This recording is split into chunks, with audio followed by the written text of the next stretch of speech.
The Russian was news to Rupert. "I've no idea what we're supposed to do," he said. "Have you?" "I think the idea is the princess wants to meet people nearer to her own age," said Bundy. "What for?" "Maybe it's a blind date." Bundy smiled, but with his mouth only. "How'd you like to marry your future queen?" "God preserve me," said Rupert. Mac Bundy was trim and sleek, with sand-coloured hair brushed back smoothly over his high forehead. He wore wire-rimmed glasses. His navy blue uniform had every appearance of being excellently cut. Looking at him, Rupert felt, as he did with so many Americans, that they were the physically perfected version of the model, while he himself was a poor first draft. He shifted on the car seat to ease the itching in his trousers. The landaulet drove through Hyde Park past the Serpentine. From where he was sitting, he could see himself reflected in the driver's mirror. His long face, his thick-rimmed spectacles, his protruding ears. He looked away, out of long habit. "So, who got you into this?" said Bundy. "Mountbatten. He's a friend of Lady Astor's."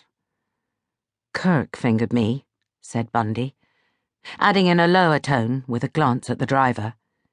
His actual order was, "Go and humour the old bat." They exchanged details of their postings.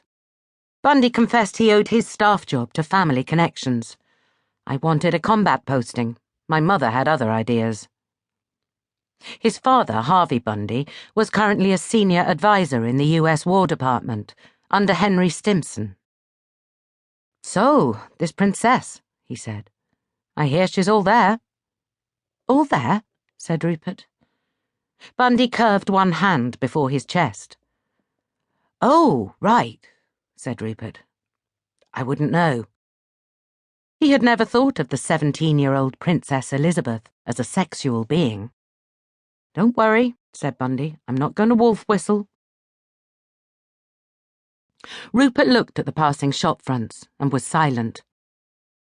Wartime was supposed to change things, break down the barriers.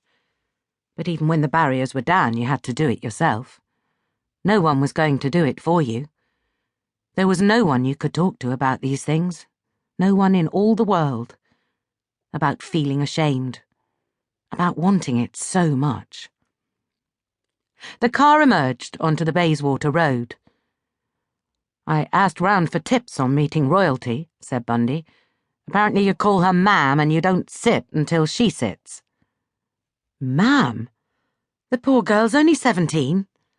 So what are you going to call her, Liz?" "In the family she's called Lilibet." "How do you know that?"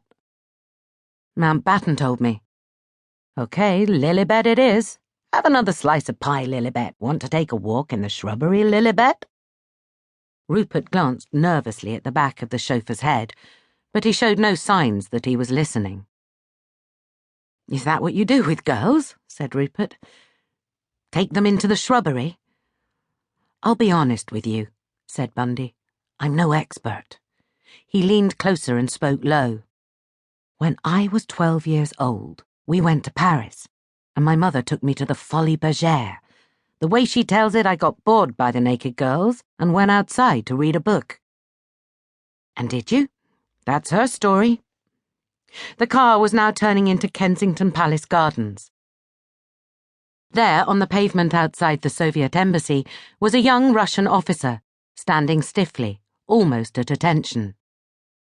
"Our noble ally," said Bundy. The Russian had a square, serious face and heavy eyebrows. He gazed inscrutably on the open-backed car as it pulled up beside him. "You are the party for Lady Astor?" He sounded exactly like an American. "That's us," said Bundy. "Jump in." He squeezed onto the seat beside them, and the car set off down Notting Hill Gate to Holland Park. His name was Oleg Troyanovsky. His father had been the Soviet ambassador in Washington before the war, and he had been sent to school at Sidwell Friends. Within minutes, he and Bundy had discovered mutual acquaintances. "Of course I know the Hayes boys," said the Russian.